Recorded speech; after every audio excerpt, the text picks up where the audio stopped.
Hello tout le monde, on se trouve aujourd'hui dans une nouvelle vidéo où je vais vous montrer comment réaliser une jupe plissée froncée, appelez ça comme vous voulez, mais c'est une jupe vraiment très jolie. Avant de commencer votre jupe, pensez à prendre vos mesures, donc votre tour de taille et la hauteur de votre jupe si vous voulez qu'elle soit longue ou courte. Pour mon tour de taille, c'est 71 cm, donc c'est une taille très haute. Pour la longueur de ma jupe, il me semble que j'avais choisi entre 50 et 55 cm, qui est déjà une très bonne longueur.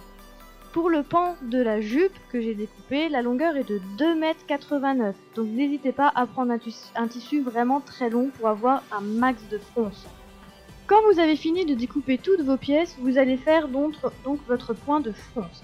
Donc vous allez simplement coudre une couture sur le bord de votre tissu, donc de mes 2,89 m. Vous allez faire votre point d'arrêt. Vous allez continuer de coudre jusqu'au bout, de coudre et de encore coudre. Je vous conseille de prendre le point le plus large. Ça sera beaucoup plus simple ensuite pour faire vos fronces, c'est vraiment un conseil que je vous donne. Et quand vous allez arriver en fait à la fin de votre tissu, à la fin de votre couture, vous n'allez pas faire votre point d'arrêt, surtout pas. Vous allez simplement retirer le tissu et laissez-vous aller un peu plus de 10 cm de fil pour que vous puissiez faire vos fronces par la suite. Vous allez voir ça tout de suite de toute façon.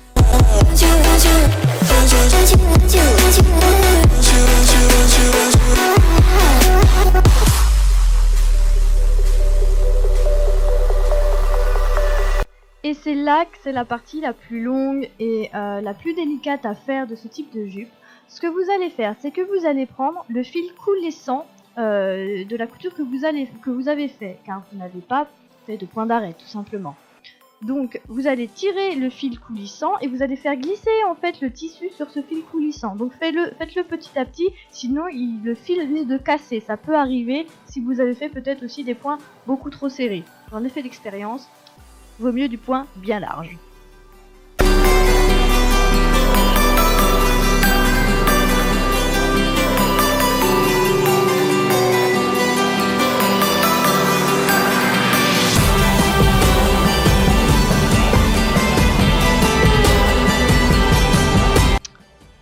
Mise au point, et voilà à quoi est censé ressembler vos fronces. Donc vous faites ça en fait tout le long de votre jupe. Faites vraiment bien attention à ne pas casser le fil parce que c'est très chiant à reprendre ensuite.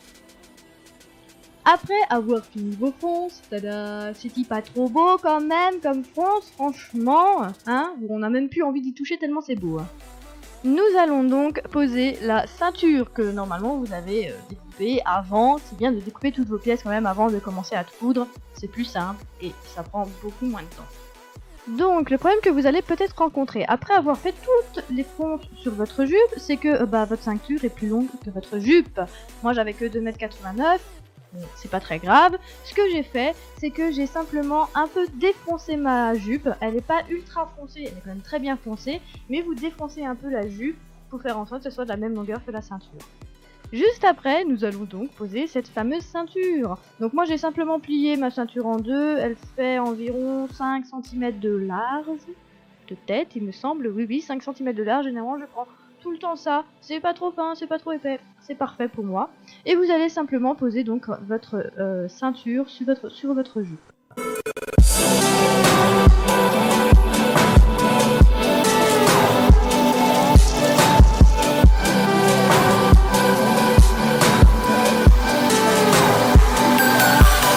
Après avoir donc posé votre ceinture, vous allez simplement la coudre. Un conseil, vu que vous avez la couture des fronces, pour pas qu'elle se voit sur votre jupe, ça serait vraiment trop moche, pensez à bien coudre en dessous le fil de votre fronce, afin de ne pas voir le fil de fronce. Après vous pouvez très bien le faire au-dessus si vous en avez envie, mais pensez à découdre donc le fil de vos fronces, parce que sinon ça va vraiment pas faire joli.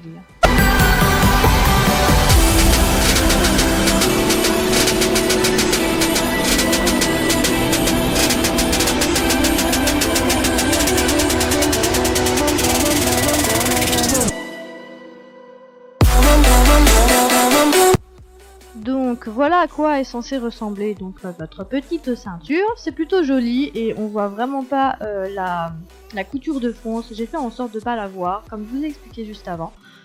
Voilà, c'est quand même super joli. J'ai un super tissu je trouve. Pour ceux qui sont comme moi et qui possèdent une surjeteuse, je vous conseille de surjeter les bords de votre jupe. Donc pour commencer, moi j'ai surjeté la couture de la ceinture que j'ai posée. Ça sera plus joli et en plus de ça, ça va moins s'effilocher parce que mon tissu a tendance à s'effilocher quand je fais des fronces. Quasiment n'importe quel tissu d'ailleurs. Et n'hésitez pas aussi à surjeter donc les autres bords de votre jupe. Si vous n'avez pas de surjeteuse, faites un simple point zigzag sur les bords de votre jupe. Ça évitera trop l'effilochement.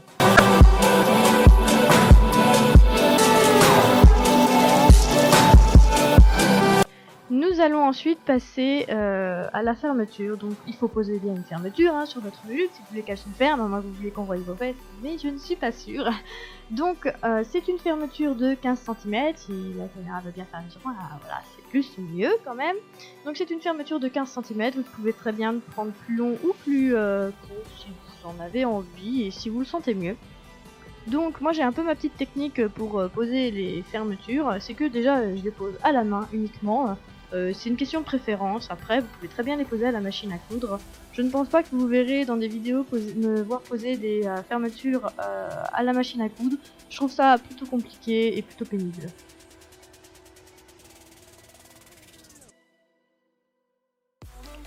Donc ma technique est plutôt chiante et plutôt compliquée.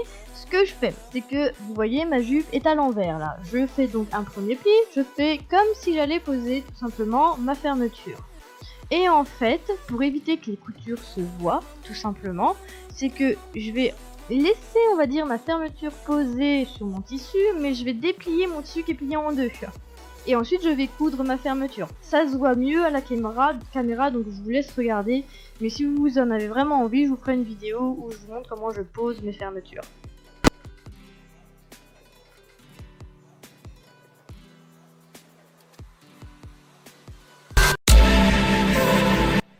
Et voilà comment doit être posée votre fermeture. Après je vous ferai peut-être quand même une vidéo pour vous expliquer. C'est pas évident comme ça.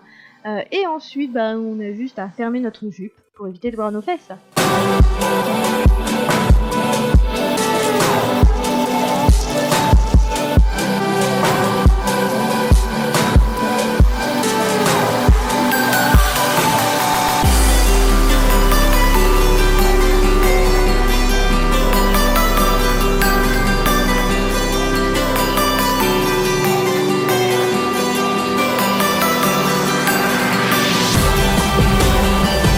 Et pour finir, vous allez simplement faire votre ourlet de la jupe.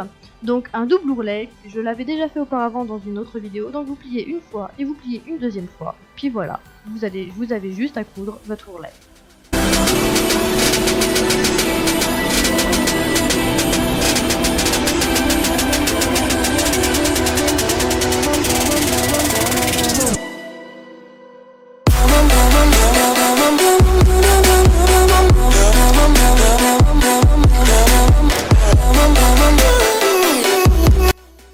Voilà, votre jupe est finie. Donc moi j'ai choisi quand même de faire une jupe assez longue et c'est une taille très haute parce que j'adore une taille très haute. Voilà, c'est une préférence que j'ai. Mais vous faites comme vous voulez. Si vous voulez vraiment la faire plus basse, n'hésitez pas à prendre du coup vos mesures. Il n'y a vraiment aucun problème à ce niveau-là.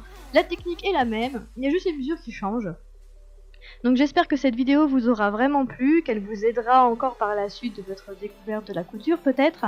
N'hésitez pas à laisser un petit commentaire d'encouragement, ça me fait toujours plaisir de voir vos commentaires. Et je vous dis à une prochaine fois. Bye bye!